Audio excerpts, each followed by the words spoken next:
Welcome to Innovating Clinical Trials, the podcast designed for clinical research professionals eager to deepen their understanding of clinical trials through concise, insightful segments.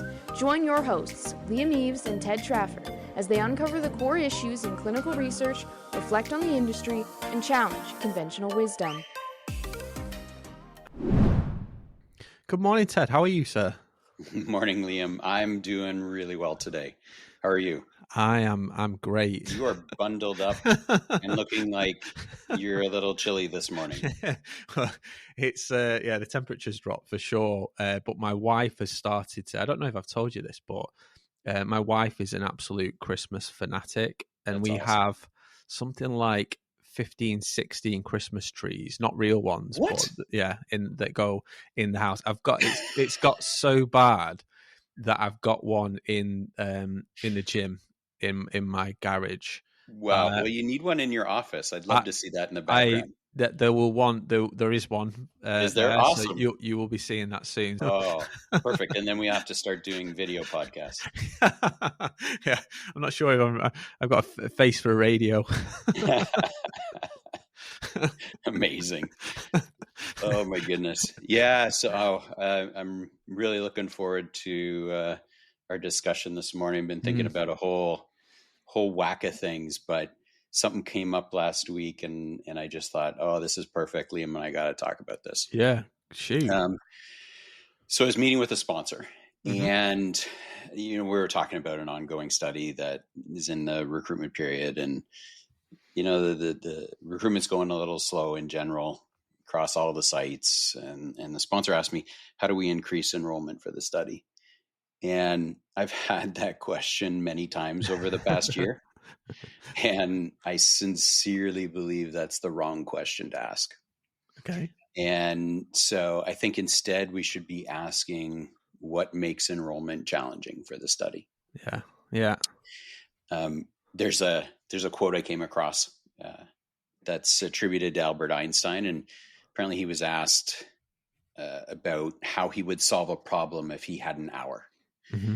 And he said that he'd spend 55 minutes thinking about the problem and 5 minutes thinking about the solution. Mm-hmm. And so if I'm thinking about, kind of following that approach, and I actually sat down and did just that. I picked an indication. I picked like atopic dermatitis and sat down and spent an hour thinking about it. And actually revised my initial question, what makes enrollment challenging for the study. And I came up with like 4 core questions. Right.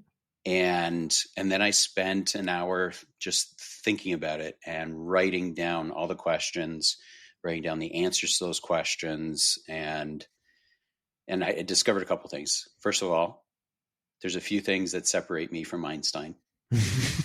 One is IQ. 2 is the crazy hair. And 3 is I didn't actually wait the full 55 minutes to start thinking about solutions. Yeah. So if you do this properly and ask enough questions, those ideas will start to flow. Yeah. And that's a good thing. So the difference is when those ideas come to you, you write it down, but you don't focus on it yet. Yeah. You keep diving in, keep asking questions. And then, as you've had more time to dig into all the different questions, then you can start focusing on the potential solutions. And it was an incredibly interesting journey to focus on one condition, because at the end of it, I had like 18 ideas about increasing recruitment and enrollment. And many of them are things that we haven't really done before. Yeah. Yeah. So it was a really interesting process. So I thought, let's chat about that for a bit. Definitely. I mean, I've always been a massive fan of that, the sentiment of that, which is, how do you really double down and get under the hood of the problem? Because I think that sometimes if, to take the hood concepts a bit further is that, I think that essentially what we're saying with the, how can we improve recruitment is, there's a problem with my car. It's not getting me to the destination. And then you just say, well, there's a problem with my car. And actually it's about being extremely specific, right? And there's different categories that you can work. Well, okay, is the problem related to you competing against standard of care? Is it that there's other trials that and there's so many different problem statements that you can derive, but then there's a question of almost like weighting them, right? Because then you say, well, okay, all things are not created equally. That's right. And then how do we actually distill and understand which ones of these are going to be potentially the areas to sort of dive into? How did you, like, that whole process? How did you start to think about that, Ted? Like, what was the big shifts in your mindset when you were thinking about that? Well, I spent a lot of time actually thinking about the initial questions to ask. So I mentioned I had 4 questions, and so I started with 3 of them, and then all of a sudden, as I'm going through the process, I'm thinking, wait, there's a 4th question, and 4th question should actually be the first question. So the initial 3 questions were, kind of expanding on that initial concept question about what makes enrollment challenging. And the first question I had was, what about the condition being studied? And what about currently approved therapies make enrollment challenging? So I spent, a block of time just focusing on that. The second question was, what about the proposed study design makes enrollment challenging? And that's one that is an obvious question to ask. The third one was, what other things could make enrollment challenging for this study? So just to open up the bucket and say, okay, what are we not thinking about that might impact enrollment? And then as I was walking through the process, the 4th question that I think should be the first question is tell me about the people who have this condition and tell me about their family and friends. Yeah. And let's just start there. Yeah. And let's learn about, the population that is being studied. And so just by opening the door with these 4 questions, it really helped me focus in on exactly what you just said about what are the issues, big and small, and how much impact do some of them have on enrollment in the study, and then how much impact could a potential solution bring to that particular situation. So that's where I start from, and I just literally sat down for an hour and worked on it, and it was unbelievable when you have that focused time on how many ideas just start to flow. And they're not necessarily all good ideas. No, but it's, I mean, the reality, right, is that I think that when you have that well-defined problem, is that it's almost like, I think I heard Ed Sheeran say this about songwriting, is that, when it's like turning on an old tap or a tap, and the water at first comes out, it's not clear, and it just takes a bit of time to get the system going, to get like the good ideas through. I think it's very much the same with problem solving, is that, like, one of my favorite sort of methods is to write on a piece of paper rather than like being distracted by my computer, and have like dedicated thinking time where you write that question out, and then you just systematically try to like go through either solutions or, to your point, like problem statements, and you find you get a lot of like you say, rubbish, but then there's some, like, you start off with almost like the obvious, and then you get to the end of the obvious, and then you go into the rubbish, and then you start to like come up with a couple of nuggets after them, where you actually, like, you're synthesizing problem statements into which I think you did really nicely. This 4th question that you mentioned was because I think all too often when we're thinking about recruitment, we look at the almost like the biology and the infrastructure. So we look at, okay, well, let's categorize these patients by disease type, which is like totally wrong, because each individual has a personality and personality traits and the psychology.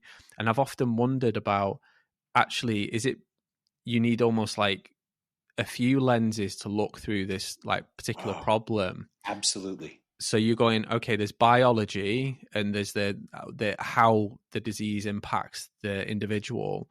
There's the system, in the sense of like the healthcare system and where they are in that particular journey. But then there's the psychology aspect to say, okay, well, as you said, like, what is motivating these individuals? Like, why should they take part in something like this? What is going to be of interest to them? And also, how's that impacting family and so on and so forth? And I think that often, I think that we kind of forget about the psychology aspects and the behavioral science bits, which is actually probably, in my mind at least, one of the biggest drivers, because that is what is ultimately driving us as individuals, is, you know, our motivation and things like that. And if we don't speak to those things, then we're often like just letting it rot on the side. So I don't know if that resonates. It does, absolutely.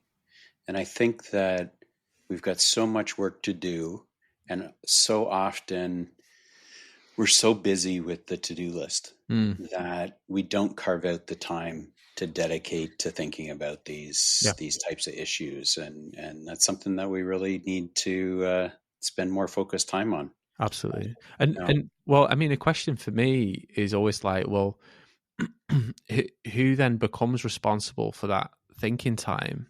Yeah. Like, where is that sort of like dedicated resource coming from? Because my big, and as we've spoke about before, is that my big, you know, beef is that I think that often we see recruitment as this more of a marketing activity, when it's actually a very like cross-functional like skill set that is required, because you're effectively having to look at not only the outreach and the awareness.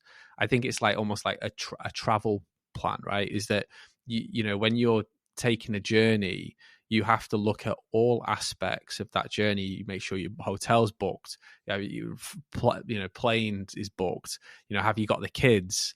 Have you, you know, and you know, have you got, when you get there, what's the weather like, and so on and so forth. And you book it. You're looking for all these eventualities.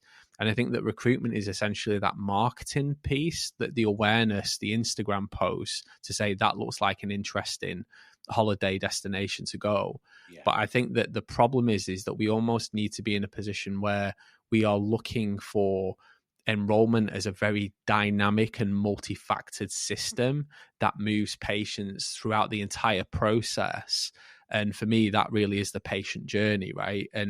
But it also should include the site experience. And I think that ultimately no one group is responsible for that thing. And therefore, to your point around like sitting down and thinking about it, I think that we're too isolated from the functional perspective to like solve the problem, because it is a multifunctional or multifaceted problem.